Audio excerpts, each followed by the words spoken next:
All right. The United States should make no illusion about the fact that Iran is a hostile world power bent on destruction. I have a couple of reasons, and I think that you should view everything said by Matt and Aaron tonight through the lens of these three facts. Fact one, Iran supports the destruction of the state of Israel and denies the existence of the Holocaust. Ambassador Ben-Harin of Israel last week addressing the UN said this: "No one in the UN disagrees that Iran denies the Holocaust and speaks openly of its desire to wipe a member state, Israel, off the map." Secondly, Iran is a terrorist state. The Jerusalem Post yesterday published this report. Evidence of Iran's complicity in terrorist activity is clear and compelling. Iran has recruited, trained, financed, instigated, and armed terrorist proxies such as Hamas, Hezbollah, and Islamic Jihad. Thirdly, Iran is a massive violator of human rights. Iran leads the world in child executions, not executions of people who have committed murder, children, people under the age of 18. Also, Ahmadinejad came to New York recently, as you may be aware. He also, during that trip, said that there are no gays in Iran. He might be right, because they've killed them all. According to Robert Spencer, a scholar of Islamic history and theology, he says that homosexuality is a capital crime in the country. According to the Iranian gay and lesbian rights group Haman, the Iranian government has put to death an estimated 4,000 homosexuals since 1980. The New York Times reports that Iran has, in recent years, seen a rise in summary executions, the stoning of women to death, the persecution of religious and ethnic minorities, a clampdown on human rights organizations, and abuse of prisoners, including solitary confinement, white torture, and floggings. So basically, this is not your normal state that we're dealing with, okay? When they say that Iran isn't trying to develop nuclear weapons. So we should trust a country that supports groups like Al-Qaeda, Hamas, and Hezbollah. These states are bent on the destruction of the United States. We shouldn't trust what they say. Also, they're going to say that we should be nice. We should be diplomatic to them. But what should we expect that Iran will live up to not developing nuclear weapons when it has so consistently failed to do this? We've been engaging them since 1979. And they are still developing nuclear weapons. Mark Fitzpatrick, the IISS Senior Fellow for Nonproliferation in 2007 said that it's a good bet, however, that Iran will not agree to dismantle what it has now. It is also a good bet, in light of recent record, that Iran would not stick to a freeze. So even if Iran agreed to a freeze of nuclear weapons, they would cheat in the future and use their nuclear energy programs to develop nuclear weapons. So tonight I'm going to lay out 3 reasons why it would be a bad idea if we let Iran develop nuclear weapons. First, they will give them to terrorists.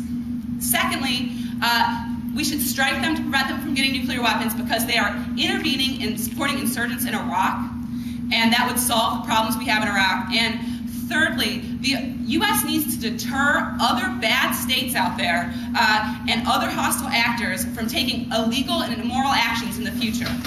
So first, Iran is developing nuclear weapons. There's no question of this. All evidence points to this, as the Houston Journal of International Law in 2006 reports. Many doubt that the world's 4th largest exporter of oil would so aggressively pursue nuclear power for energy purposes. Investigations revealed at least 7 secret nuclear sites and traces of uranium at concentrated levels that belie Iranian assertions. A laptop computer was also found that contained plans for a secret, small-scale facility to enrich uranium and build a nuclear warhead. So Iran has secret facilities to develop nuclear weapons, and also they have all this oil. Why do they need nuclear energy? Okay, they are the world's 2nd largest oil reserve and export the 4th most oil in the world. There's no reason why they need nuclear power. Also, if we don't strike now, in the future, they're going to be able to develop secret nuclear enrichment facilities that we won't be able to find. So if we don't do it now, they will develop nuclear weapons, and we won't know about it. Joseph Cercioni, who's the director for nuclear policy at the Center for American Progress, and someone that they're going to cite, wrote in 2007, if Iran's enrichment program is not delayed over the next 2 years, Iran's nuclear engineers will achieve a level of self-sufficiency to enable them to hide their activities from international inspectors and national intelligence agencies such as the CIA. Also, once they get these nuclear weapons, they're going to give them to terrorist organizations. For instance, there's evidence that Iran has begun trying to support Al-Qaeda. Can you imagine Al-Qaeda with a nuclear weapon? Okay, they don't need planes when they have nuclear weapons. They will attack the U.S., they will attack U.S. allies with nuclear weapons, and look, most states that have nuclear weapons aren't going to use them, right? Because they know that the U.S. will strike back, right? But the difference is, in the case of a terrorist organization, they don't care if the U.S. strikes back. That's the whole point. It's to cause terror. So a terrorist organization with nuclear weapons is pretty much the worst thing that you could possibly imagine. Also, Iran has stated in the past that they would use a nuclear weapon against the state of Israel, okay? So that's like, you know, we've not had a nuclear war in the past, but that would start a nuclear war because Israel does have nuclear weapons. According to John Moravchik of the American Enterprise Institute this year, he said that an Iranian bomb would constitute a dire threat to the state of Israel and its 6 million plus citizens. Ras Jahani, the former president of Iran, who was Ahmadinejad's moderate opponent, pointed out that the use of an atomic bomb against Israel would totally destroy Israel.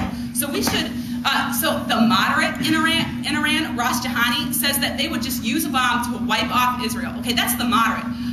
Ahmadinejad is much more radical. He hosted an anti-Holocaust conference, and he also said that Israel should be wiped off the map. Should we give this person or allow this person to develop nuclear weapons? I don't think so. Also, Iran is the main sponsor of insurgents in Iraq. Okay? The reason we're having problems in Iraq is because there's all these insurgents. Where do they get their weapons? Where do they get their support? Where do they get the money? From Iran. Iran is supporting these Shia groups to go in and destabilize Iraq. So what we need to do is strike Iran to be able to take out that capability, take out the funding, take the head off the snake, and the snake can't do anything anymore, right? Dan Friedman of the American Thinker wrote just last month that all the damaging consequences of blunders that the president has committed to date in Iraq are reversible in 42 to 74 hours. All the time it will take to destroy Iran's fragile nuclear supply chain from the air. The Iranians would do nothing. Buckus. They don't attack Israel. They don't choke off the world's oil supply. They don't send hit squads to the United States. There is no war in the conventional sense. Attack, counterattack. The mullahs would lose control.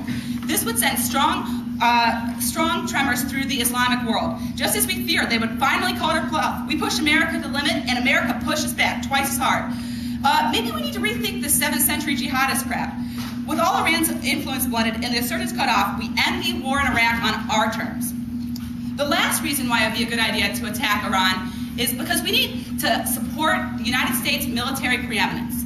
The U.S. is the world's sole superpower, and there's all kinds of bad stuff happening in the world. For instance, in Burma, these people are killing thousands of civilians. In North Korea, they tested a nuclear weapon. In Venezuela, they're doing all of these things to innocent civilians. But you know what? We can't do anything about it right now because we're too afraid to take out our, take out the ability to take out these bad people around the world. So we need to be able to support American hegemony and tell the bad guys, look, if you support terrorist organizations, we're going to do something about it. Bill Kristol, who's the chief editor of the Weekly Standard, wrote last year that the right response is renewed strength in pursuing regime change in Iran. There would be repercussions, and they would be healthy ones, showing a strong America that has rejected further appeasement. We're not going to appease terrorists anymore. So you might wonder, will the strikes work? Iraq hasn't worked out so great. Well, first of all, my argument before about how Iraq would be solved by airstrikes, first of all, I'm not talking about a ground invasion here. I'm talking about bombing. Okay, bombing worked in the past. In 1999, we bombed Kosovo, and we stopped the genocide.